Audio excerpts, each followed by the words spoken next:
Hello everyone welcome to CBC academy Abohar. ਮੈਂ ਹਾਂ ਅਰੁਣ ਤਨੇਜਾ। ਅੱਜ ਆਪਾਂ ਸਟਾਰਟ ਕਰਨ ਲੱਗੇ ਹਾਂ analysis of the PPSC PCS 2018। ਇਹਦੇ ਵਿੱਚ ਆਪਾਂ ਸੀਕੁਐਂਸ ਵਾਈਜ਼ ਪੜਾਂਗੇ। ਪਹਿਲਾਂ ਆਪਾਂ ਇਨਵਾਇਰਨਮੈਂਟ ਦਾ ਐਨਾਲਿਸਿਸ ਕਰਾਂਗੇ, ਫਿਰ ਸਾਇੰਸ ਦਾ ਐਨਾਲਿਸਿਸ ਕਰਾਂਗੇ, ਫਿਰ economy the.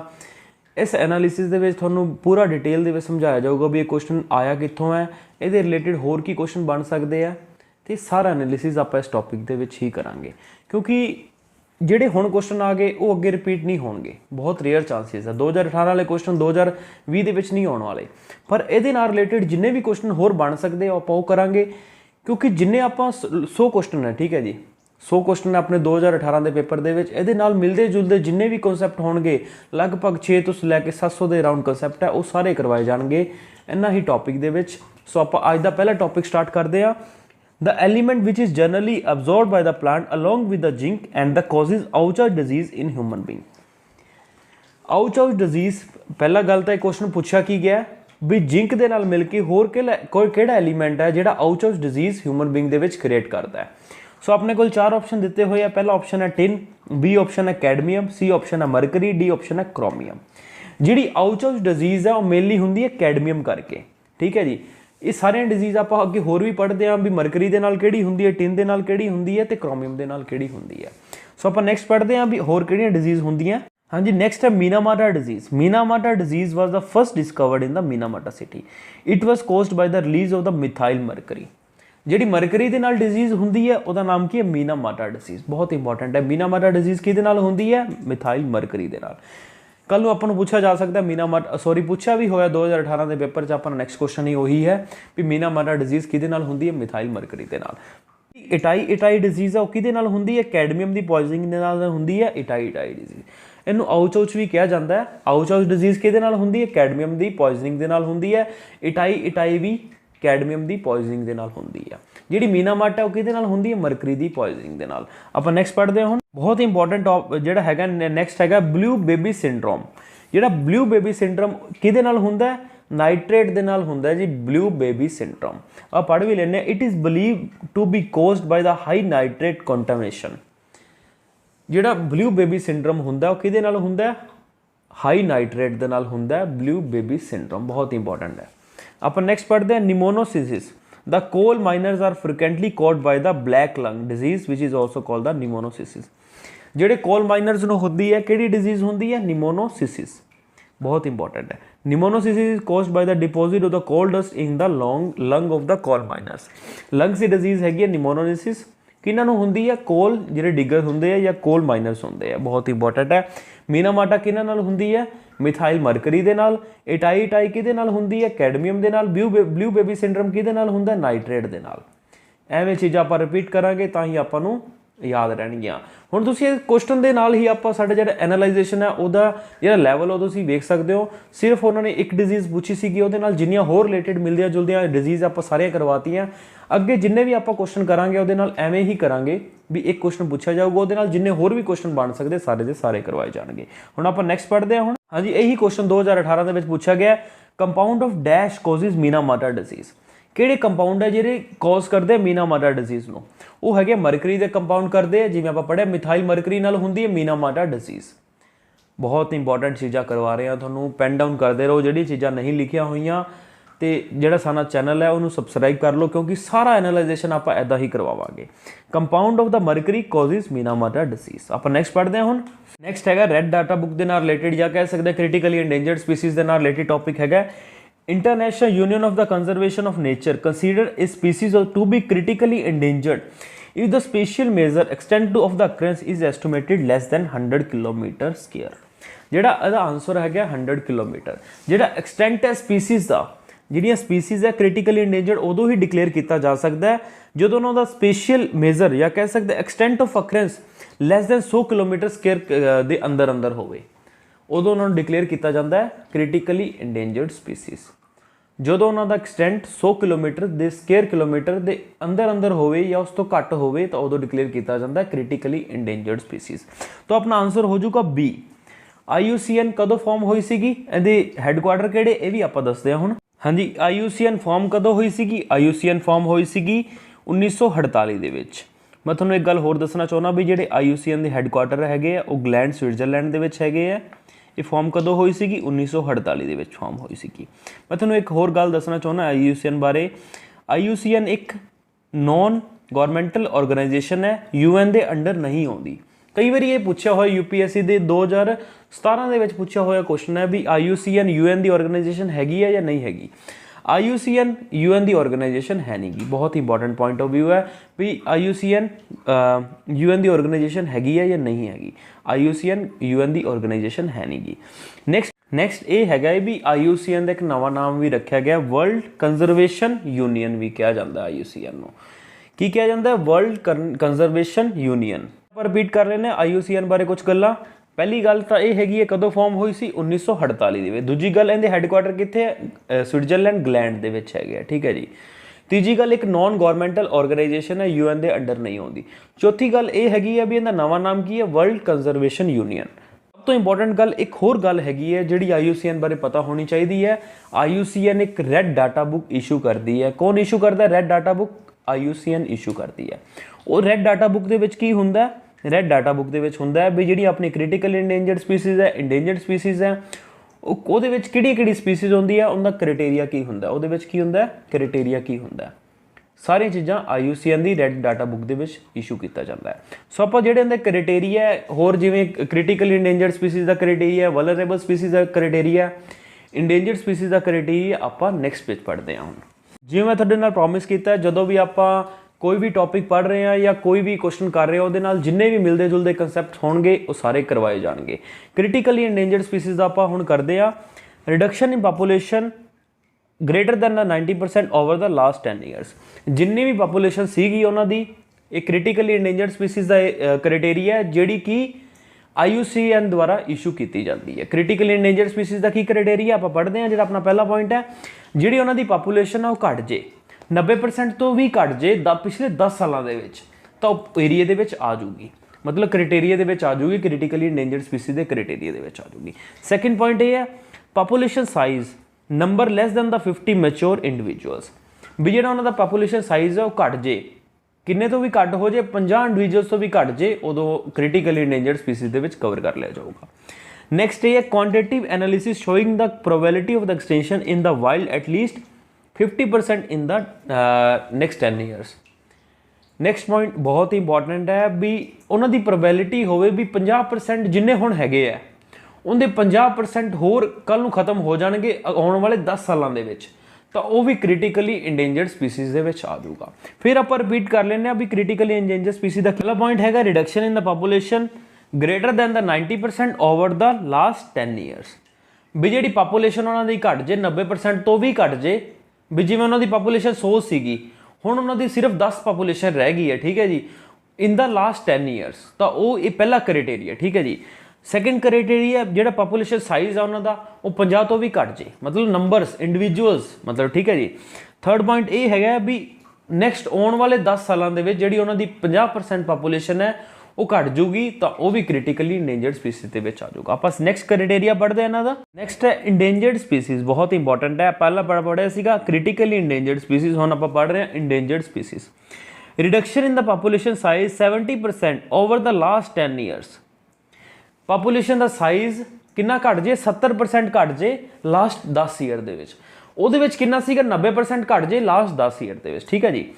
Population size estimated to be number fewer than the 250। ਜਿਹੜੇ number of individuals of species ਦੇ ਉਹ 250 ਤੋਂ ਵੀ ਥੱਲੇ ਹੋ ਜਾਣ ਜਾਂ 250 ਹੋ ਜਾਣ, ਤਾਂ ਉਹ ਵੀ ਇੰਡੇਂਜਰਡ ਸਪੀਸੀਜ਼ ਦੇ ਵਿੱਚ ਆ ਜਾਊਗਾ। ਜਿਹੜਾ ਆਪਾਂ ਕ੍ਰਿਟੀਕਲੀ ਇੰਡੇਂਜਰਡ ਪੜ੍ਹਿਆ ਸੀਗਾ ਉਹਦੇ ਵਿੱਚ ਸਿਰਫ 50 ਇੰਡੀਵਿਜੂਅਲਸ ਦੀ ਗੱਲ ਕੀਤੀ ਗਈ ਸੀਗੀ। ਨੈਕਸਟ ਪੜ੍ਹਦੇ ਆ mature individual probability of the extinction in the wild at least 20% within the 20 years. ਜਿਹੜੇ ਮੈਚੁਰ ਇੰਡੀਵਿਜੂਅਲਸ ਹੈ ਜਾਂ ਕਹਿ ਸਕਦੇ ਮੈਚੁਰ ਇੰਡੀਵਿਜੂਅਲ ਸਪੀਸੀਜ਼ ਦੇ ਉਹ 20% ਘੱਟ ਜਾਣ, ਐਟਲੀਸਟ 20% ਹੋ ਜਾਣ ਇਨ ਦਾ ਨੈਕਸਟ 20 ਈਅਰਸ। ਪਿਛਲਾ ਕਿੰਨਾ ਸੀਗਾ, 50% ਇਨ ਦਾ ਨੈਕਸਟ 10 ਈਅਰਸ, ਠੀਕ ਹੈ ਜੀ। ਇਹ ਸਾਰੇ ਇਹਨਾਂ ਦੇ ਕ੍ਰਾਈਟੇਰੀਆਜ਼ ਹੈ, ਇਹਨਾਂ ਦੇ ਸਕਰੀਨਸ਼ਾਟ ਵੀ ਲੈ ਸਕਦੇ ਹੋ, ਸਾਡਾ ਟੈਲੀਗ੍ਰਾਮ ਚੈਨਲ ਵੀ ਜੁਆਇਨ ਕਰ ਸਕਦੇ ਹੋ ਜਿੱਥੇ ਤੁਹਾਨੂੰ ਸਾਰੀ PDF ਵੀ ਪ੍ਰੋਵਾਈਡ ਕੀਤੀਆਂ ਜਾਣਗੀਆਂ। ਆਪਾਂ ਨੈਕਸਟ ਪੜ੍ਹਦੇ ਹਾਂ ਹੁਣ। ਨੈਕਸਟ ਹੈ ਵਲਨਰੇਬਲ ਸਪੀਸੀਜ਼ ਦਾ ਕ੍ਰਾਈਟੇਰੀਆ। ਰਿਡਕਸ਼ਨ ਇਨ ਦਾ ਪਾਪੂਲੇਸ਼ਨ ਓਵਰ 50% ਓਵਰ ਦਾ ਲਾਸਟ 10 ਈਅਰਸ। ਵੀ ਪਾਪੂਲੇਸ਼ਨ ਦੀ ਜਿਹੜੀ ਘੱਟ ਹੈ ਉਹ 50% ਹੋ ਗਿਆ, ਜਿੰਨੀ 100 ਸੀ ਪਾਪੂਲੇਸ਼ਨ ਹੁਣ ਉਹਦੀ 50 ਰਹਿ ਗਈ ਹੈ, ਕਿੰਨੇ ਸਾਲਾਂ ਦੇ ਵਿੱਚ, ਪਿਛਲੇ 10 ਸਾਲਾਂ ਦੇ ਵਿੱਚ, ਠੀਕ ਹੈ ਜੀ। ਨੈਕਸਟ ਹੈਗਾ ਜੀ population size estimated to number fewer than the 10,000 ਵੀ ਜਿਹੜੇ ਪੋਪੂਲੇਸ਼ਨ ਦਾ ਸਾਈਜ਼ ਹੈ ਉਹ 10,000 ਰਹਿ ਜਾਊਗਾ। ਜਿਹੜੀ ਆਪਾਂ ਪਹਿਲਾਂ ਪੜ੍ਹੀ ਸੀ ਇੰਡੇਂਜਰਡ ਉਹਦਾ 250, ਕ੍ਰਿਟੀਕਲੀ ਇੰਡੇਂਜਰਡ ਦਾ 50, ਇਹਦਾ 10,000। ਠੀਕ ਹੈ ਜੀ। Probability of the extinction in the wild at least 10% within the 100 years. ਜਿਹੜੇ ਆਉਣ ਵਾਲੇ 100 ਸਾਲਾਂ ਦੇ ਵਿੱਚ ਅਗਰ 10% ਵੀ ਘਟਦੀ ਹੈ ਤਾਂ ਉਹ ਵਲਨਰੇਬਲ ਸਪੀਸੀਜ਼ ਦੇ ਵਿੱਚ ਆ ਜਾਊਗੀ। ਠੀਕ ਹੈ ਜੀ। ਕ੍ਰਿਟੀਕਲੀ ਇੰਡੇਂਜਰਡ ਵਾਸਤੇ ਕੀ ਚਾਹੀਦਾ, ਆਉਣ ਵਾਲੇ 10 ਸਾਲਾਂ ਦੇ ਵਿੱਚ 50% ਘਟ ਜਾਏ। ਠੀਕ ਹੈ ਜੀ। ਜਿਹੜਾ ਇੰਡੇਂਜਰਡ ਵਾਸਤੇ ਕੀ ਚਾਹੀਦਾ, ਆਉਣ ਵਾਲੇ 20 ਸਾਲਾਂ ਦੇ ਵਿੱਚ 20% ਘਟ ਜੇ। ਠੀਕ ਹੈ ਜੀ। ਇਹ ਸਾਰਾ ਕ੍ਰਾਈਟੇਰੀਆ ਤੁਹਾਨੂੰ ਪਤਾ ਹੋਣਾ ਚਾਹੀਦਾ। ਨੀਅਰ ਥ੍ਰੈਟਨਡ ਤੇ ਲੀਸਟ ਕੰਸਰਨ ਹੋਰ ਏਰੀਆਜ਼ ਹੈ ਜਾਂ ਕਹਿ ਸਕਦੇ ਹੋਰ ਕ੍ਰਾਈਟੇਰੀਆਜ਼ ਹੈ, ਉਹ ਉਹਨਾਂ ਦੇ ਵਿੱਚ ਆਪਾਂ ਨੂੰ ਡਿਟੇਲ ਦੀ ਜਾਣ ਦੀ ਲੋੜ ਹੈ ਨਹੀਂਗੀ। ਆਪਣੇ ਲਈ ਸਿਰਫ ਕ੍ਰਿਟੀਕਲੀ ਇੰਡੇਂਜਰਡ ਤੇ ਵਲਨਰੇਬਲ ਸਪੀਸੀਜ਼ ਦੇ ਜਿਹੜਾ ਕ੍ਰਾਈਟੇਰੀਆ ਆਪਣੇ ਲਈ ਬਹੁਤ ਹੀ ਪੜ੍ਹਨਾ ਜ਼ਰੂਰੀ ਸੀਗਾ। ਸੋ ਆਪਾਂ ਨੈਕਸਟ ਪੜ੍ਹਦੇ ਹਾਂ ਹੁਣ। ਹਾਂਜੀ, ਐਸਚੁਰੀ ਬਾਰੇ ਆਪਾਂ ਨੂੰ ਪੁੱਛਿਆ ਗਿਆ ਹੈ ਵੀ ਐਸਚੁਰੀ ਦੇ ਬਾਰੇ ਆਪਾਂ ਨੂੰ ਕੁਝ ਗੱਲਾਂ ਪੁੱਛੀਆਂ ਗਈਆਂ, ਉਹ ਸਹੀ ਹੈ ਜਾਂ ਗਲਤ ਹੈ, ਜਾਂ ਆਪਾਂ ਨੂੰ ਉਹਨਾਂ ਵਿੱਚੋਂ ਆਪਸ਼ਨ ਐਲੀਮੀਨੇਟ ਕਰਨੇ ਆ। ਠੀਕ ਹੈ ਜੀ। ਆਪਣਾ ਪਹਿਲਾ ਕੁਐਸਚਨ ਹੈ, an estuary is the place where the river fresh water meets with the ocean water. ਠੀਕ ਹੈ ਜੀ। ਸੈਕਿੰਡ ਆਪਸ਼ਨ ਹੈ this area is highly productive. Third option ਹੈ this area is highly unproductive. ਤਾਂ ਆਪਣਾ ਜਿਹੜਾ ਆਂਸਰ ਬਣ ਜੂਗਾ ਉਹ ਬਣ ਜੂਗਾ an estuary is the place where the river fresh water meets with the ocean water. ਠੀਕ ਹੈ ਜੀ। This area is highly productive. ਸੋ ਆਪਣਾ ਆਂਸਰ ਬਣ ਜੂਗਾ A ਐਂਡ C, ਮਤਲਬ C ਆਪਸ਼ਨ ਬਣ ਜੂਗਾ। 1 ਐਂਡ 2 ਇਹਦਾ ਆਂਸਰ ਬਣ ਜੂਗਾ ਵੀ ਜਿਹੜਾ ਐਸਚੁਰੀ ਦਾ ਏਰੀਆ ਹੁੰਦਾ ਬਹੁਤ ਹੀ ਪ੍ਰੋਡਕਟਿਵ ਹੁੰਦਾ, ਜਿੱਥੇ ਰਿਵਰ ਤੇ ਸੀ ਮਿਲਦੇ ਆ ਉਹਨੂੰ ਐਸਚੁਰੀ ਕਿਹਾ ਜਾਂਦਾ। ਠੀਕ ਹੈ ਜੀ।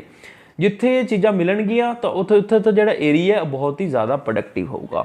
ਸੋ ਆਪਾਂ ਪੂਰੀ ਡਿਟੇਲ ਦੇ ਵਿੱਚ ਪੜ੍ਹਦੇ ਹਾਂ ਐਸਚੁਰੀਜ਼ ਨੂੰ ਨੈਕਸਟ ਸਲਾਈਡ ਦੇ ਵਿੱਚ। ਐਸਚੁਰੀਜ਼ R ਲੋਕੇਟਿਡ wear the river meets ਦਾ ਸੀ।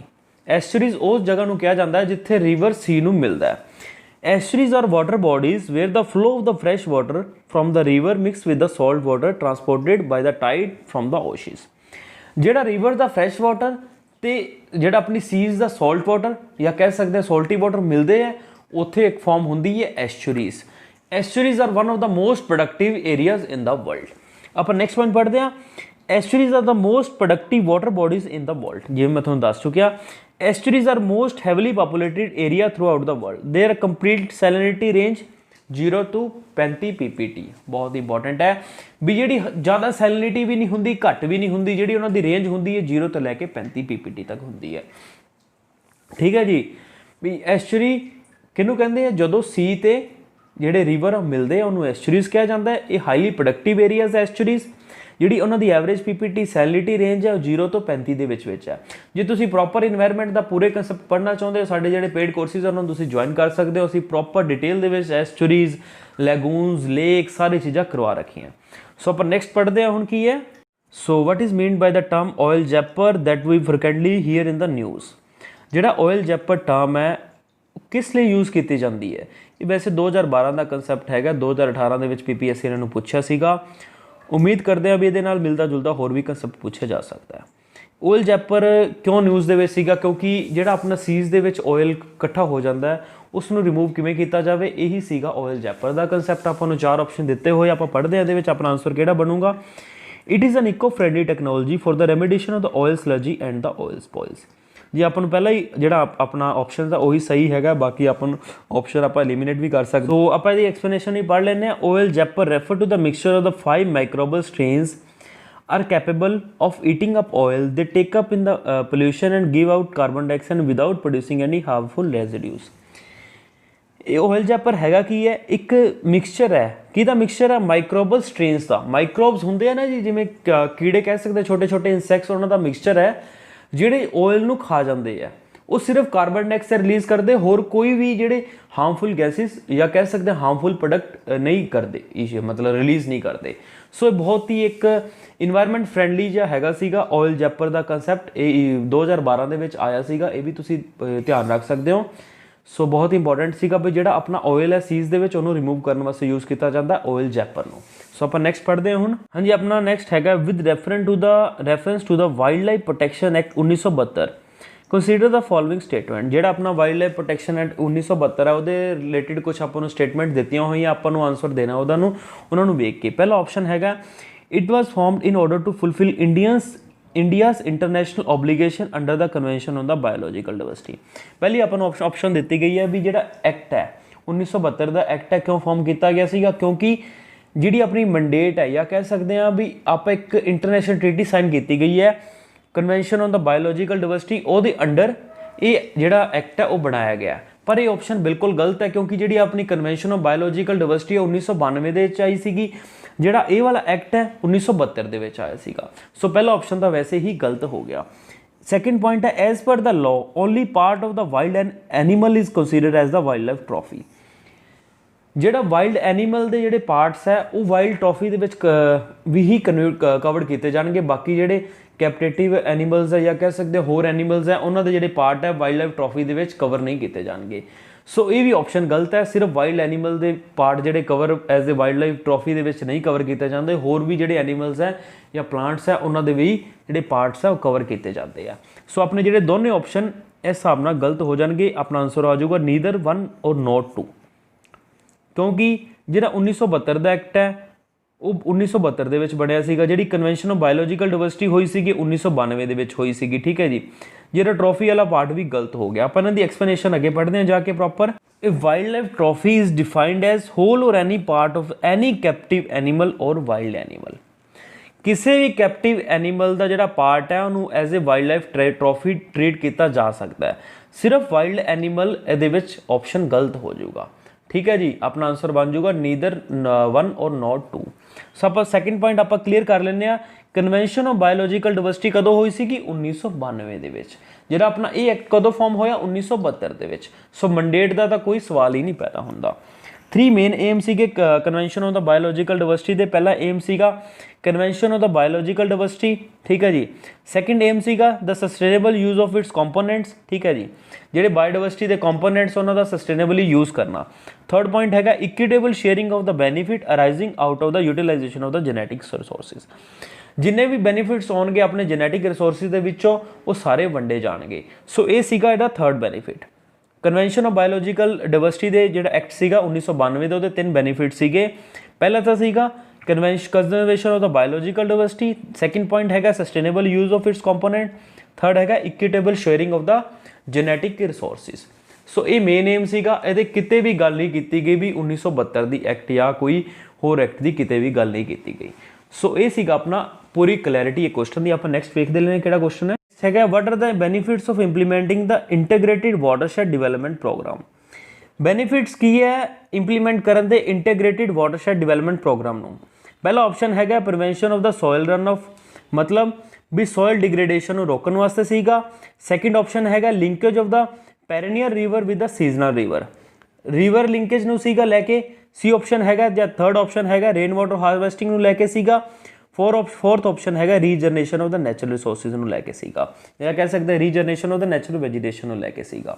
ਸੋ ਜਿਹੜਾ ਆਪਣਾ ਆਨਸਰ ਬਣ ਜਾਊਗਾ ਉਹ ਬਣ ਜਾਊਗਾ ਸੀ, ਕਿਉਂਕਿ ਇਸ ਪ੍ਰੋਗਰਾਮ ਦੇ ਵਿੱਚ ਕਿਤੇ ਵੀ ਗੱਲ ਨਹੀਂ ਕੀਤੀ ਗਈ ਰਿਵਰ ਲਿੰਕੇਜ ਦੀ। ਇੱਥੇ ਸਿਰਫ ਗੱਲ ਕੀਤੀ ਗਈ ਆਰਗੈਨਿਕ ਮੈਥਡ ਸੀ ਵੀ ਆਪਾਂ ਜਿਹੜਾ ਆਪਣਾ ਵਾਟਰ ਹੈ ਉਹਨੂੰ ਕਿਵੇਂ ਆਪਾਂ ਕੰਜ਼ਰਵ ਕਰ ਸਕਦੇ ਹਾਂ, ਜਿਹੜੀ ਆਪਣੀ ਸੋਇਲ ਉਹਨੂੰ ਕਿਵੇਂ ਕੰਜ਼ਰਵ ਕਰ ਸਕਦੇ ਹਾਂ, ਵੀ ਜਿੱਥੇ ਵਾਟਰ ਦੀ ਅਵੇਲੇਬਿਲਿਟੀ ਬਹੁਤ ਘੱਟ ਹੈ ਉੱਥੇ ਆਪਾਂ ਕਿਵੇਂ ਰਿਸੋਰਸਿਸ ਨੂੰ ਦੁਬਾਰਾ ਰੀਜਨਰੇਟ ਕਰ ਸਕਦੇ ਹਾਂ। ਸੋ ਇਹੀ ਸੀਗਾ ਸਾਰਾ ਪ੍ਰੋਗਰਾਮ। ਇੱਥੇ ਕਿਤੇ ਵੀ ਗੱਲ ਨਹੀਂ ਕੀਤੀ ਗਈ ਵੀ ਜਿਹੜੇ ਰਿਵਰ 'ਚ ਪਾਣੀ ਹੈਗਾ ਦੂਜੇ ਰਿਵਰ 'ਚ ਹੈ ਨਹੀਂਗਾ, ਆਪਾਂ ਰਿਵਰ ਦੀ ਇੰਟਰਲਿੰਕੇਜ ਕਰ ਦਈਏ। ਆਪਾਂ ਪ੍ਰੋਪਰ ਡਿਟੇਲ ਦੇ ਵਿੱਚ ਪੜ੍ਹਦੇ ਹਾਂ ਹੁਣ ਇਹਨੂੰ, ਟੌਪਿਕ ਨੂੰ ਹੈ ਕੀ ਇਹ ਟੌਪਿਕ। ਨੈਕਸਟ ਪੜ੍ਹਦੇ ਹਾਂ Integrated Watershed Management Program, one of the flagship program of the Ministry of the Rural Development, is under the implementation by the Department of the Land Resources since 2009 and 10 after the integrated 3-area development program, namely ਜਿਹੜਾ integrated watershed management program ਸੀਗਾ ਇਹ ministry of rural development ਦਾ flagship program ਸੀਗਾ, ਜਿਹੜਾ start ਹੋਇਆ ਸੀਗਾ 2009 ਤੋਂ ਲੈ ਕੇ 2009 ਤੇ 10 ਦੇ ਵਿਚਕਾਰ। ਇਹ 3 ਪ੍ਰੋਗਰਾਮਸ ਨੂੰ ਲੈ ਕੇ ਮਿਲਾ ਕੇ ਇਹ ਸਟਾਰਟ ਹੋਇਆ ਸੀਗਾ। ਕਿਹੜੀ ਪ੍ਰੋਗਰਾਮ ਨੂੰ ਮਿਲਾ ਕੇ ਸਟਾਰਟ ਹੋਇਆ ਸੀਗਾ? Desert development programme, drought prone area programme, integrated watershed development programme. So 3 programme ਮਿਲ ਕੇ ਇੱਕ ਪ੍ਰੋਗਰਾਮ ਨੂੰ ਬਣਾਇਆ ਸੀ ਜਿਹਦਾ ਨਾਮ ਸੀਗਾ ਇੰਟੀਗ੍ਰੇਟਿਡ ਵਾਟਰਸ਼ੈਡ ਮੈਨੇਜਮੈਂਟ ਪ੍ਰੋਗਰਾਮ। ਇਹ ਕਦੋਂ ਸਟਾਰਟ ਹੋਇਆ ਸੀ? 2009 ਤੋਂ ਲੈ ਕੇ 2010 ਦੇ ਵਿਚਕਾਰ ਸਟਾਰਟ ਹੋਇਆ ਸੀਗਾ। ਕਿਹੜੀ ਮਿਨਿਸਟਰੀ ਦੇ ਅੰਡਰ ਹੈਗਾ? ਮਿਨਿਸਟਰੀ ਆਫ ਰੂਰਲ ਡਿਵੈਲਪਮੈਂਟ ਦੇ ਅੰਡਰ ਹੈਗਾ। ਸੋ ਆਪਾਂ ਨੈਕਸਟ ਪੜ੍ਹਦੇ ਹਾਂ ਕੀ ਹੈ ਇਹ ਹੈਗਾ, ਕੀ ਹੈ ਏਮ ਕੀ ਹੈ ਇੰਟੀਗ੍ਰੇਟਿਡ ਵਾਟਰਸ਼ੈਡ ਮੈਨੇਜਮੈਂਟ ਪ੍ਰੋਗਰਾਮ ਦਾ ਏਮ ਕੀ ਹੈ? ਆਪਾਂ ਨੂੰ ਇਹੀ ਕੁਐਸਚਨ ਪੁੱਛਿਆ ਗਿਆ ਨਾ ਵੀ ਏਮ ਕੀ ਹੈ। ਆਪਾਂ ਏਮ ਇਹਦਾ ਬਹੁਤ ਹੀ ਧਿਆਨ ਦੇ ਨਾਲ ਪੜ੍ਹਨਾ, ਤੁਹਾਨੂੰ ਸਮਝ ਆ ਜਾਊਗਾ ਵੀ ਜਿਹੜਾ ਲਿੰਕੇਜ ਆਫ ਦਾ ਰਿਵਰ ਹੈ ਉਹ ਕਿਤੇ ਵੀ ਆਨਸਰ ਨਹੀਂ ਹੈਗਾ। The main aim of the integrated water management programme are harnessing conserving and the developing degrade natural resources such as the soil, vegetative cover and water। जी मैं ਤੁਹਾਨੂੰ already ਦੱਸ ਚੁੱਕਿਆ ਵੀ ਸੋਇਲ ਨੂੰ ਪ੍ਰੀਜ਼ਰਵ ਕਰਨਾ, ਵਾਟਰ ਨੂੰ ਕੰਜ਼ਰਵ ਕਰਨਾ, ਇਹ ਸਾਰੀਆਂ ਚੀਜ਼ਾਂ ਦਾ ਏਮ ਸੀਗਾ। Prevention of the soil run off, rain and water harvesting and recharging of the ground water table, increasing the productivity of the crops, introduction of the multi-cropping and the diverse agro-based activities, promoting sustainable livelihood and increasing the household incomes। ਸੋ ਇਹ ਸਾਰੇ aim ਸੀਗੇ integrated watershed management programme ਦਾ। ਇੱਥੇ ਕਿਤੇ ਵੀ ਨਹੀਂ ਵੇਖ ਰਿਹਾ ਵੀ ਇਹਦਾ aim ਸੀਗਾ ਵੀ ਵਾਟਰ ਨੂੰ ਜਾਂ ਕਹਿ ਸਕਦੇ ਹਾਂ ਵੀ ਜਿਹੜੀ ਆਪਣੀ ਰਿਵਰਸ ਨੂੰ ਇੰਟਰਲਿੰਕੇਜ ਕਰਨਾ। ਹੋਪਫੁਲੀ ਸਾਰੇ ਜਿਹੜੇ ਆਪਣੇ ਕੁਐਸਚਨ ਹੈ ਇਨਵਾਇਰਨਮੈਂਟ ਦੇ ਜਿਹੜੇ ਕਨਸੈਪਟ ਵਾਈਜ਼ ਸੀਗੇ ਆਪਾਂ ਸਾਰੇ ਕਰਵਾਤੇ ਆ। ਜਿਹੜੇ ਕੁਐਸਚਨ ਰਹਿ ਗਏ ਆ ਆਪਾਂ ਉਹਨਾਂ ਨੂੰ ਫਰਦਰ ਲੈਕਚਰ ਦੇ ਵਿੱਚ ਕੰਟੀਨਿਊ ਕਰਾਂਗੇ। ਨੈਕਸਟ ਜਿਹੜਾ ਆਪਣਾ ਲੈਕਚਰ ਹੋਊਗਾ ਆਪਾਂ ਜਲਦੀ ਹੀ ਅਪਲੋਡ ਕਰਾਂਗੇ ਇਹਨਾਂ ਨੂੰ ਐਨਾਲਾਈਜੇਸ਼ਨ ਲੈ ਕੇ, ਕਿਉਂਕਿ ਐਨਾਲਾਈਜੇਸ਼ਨ ਕਰਨ ਦੇ ਬਹੁਤ ਹੀ ਬਰੀਕੀ ਨਾਲ ਆਪਾਂ ਨੂੰ ਜਾਣਾ ਪੈਂਦਾ ਤੇ ਟਾਈਮ ਵੀ ਲੱਗਦਾ। ਸੋ ਆਪਾਂ ਨੈਕਸਟ ਲੈਕਚਰ ਲੈ ਕੇ ਜਲਦੀ ਆਵਾਂਗੇ। ਸਾਡੇ ਚੈਨਲ ਨੂੰ ਸਬਸਕ੍ਰਾਈਬ ਕਰ ਲਓ ਜੇ ਐਸੇ ਐਨਾਲਾਈਜੇਸ਼ਨ ਨੂੰ ਜਿਹੜੇ ਸਾਡੇ ਹੋਰ ਵੀ ਟੌਪਿਕਸ ਚੱਲ ਰਹੇ ਆ, ਜਿਵੇਂ ਕਿ GS most important GS question ਅਸੀਂ ਸਾਡਾ ਜਿਹੜੀ ਸੀਰੀਜ਼ ਚੱਲ ਰਹੀ ਹੈ, ਪਟਵਾਰੀ ਦੀ ਸੀਰੀਜ਼ ਚੱਲ ਰਹੀ ਹੈ, ਉਹ ਤੁਸੀਂ ਵੇਖ ਸਕਦੇ ਹੋ ਸਾਡੇ ਚੈਨਲ 'ਤੇ। ਸੋ ਜਿਹੜੇ ਸਾਡੇ ਪੇਡ ਕੋਰਸਿਸ ਆ ਤੁਸੀਂ ਜੁਆਇਨ ਕਰ ਸਕਦੇ ਹੋ ਸਾਡੀ ਐਪ 'ਤੇ, CBC ਐਗਜ਼ਾਮ ਗੁਰੂ ਐਪ ਤੁਸੀਂ ਪਲੇ ਸਟੋਰ ਤੋਂ ਡਾਊਨਲੋਡ ਕਰ ਸਕਦੇ ਹੋ। ਉੱਥੇ ਸਾਡੇ ਜਿਹੜੇ ਪੇਡ ਕੋਰਸਿਸ ਆ ਤੁਸੀਂ ਜੁਆਇਨ ਕਰ ਸਕਦੇ ਹੋ। ਬਹੁਤ ਹੀ ਨੋਮੀਨਲ ਜੀ ਫੀਸ ਅਸੀਂ ਚਾਰਜ ਕਰ ਰਹੇ ਹਾਂ, ਤੁਸੀਂ ਜਾ ਕੇ ਉੱਥੇ ਸਾਰਾ ਸਕੈਡਿਊਲ ਵੇਖ ਸਕਦੇ ਹੋ ਅਤੇ ਫੀ ਵੀ ਵੇਖ ਸਕਦੇ ਹੋ। So thank you so much for watching this lecture. Thank you so much.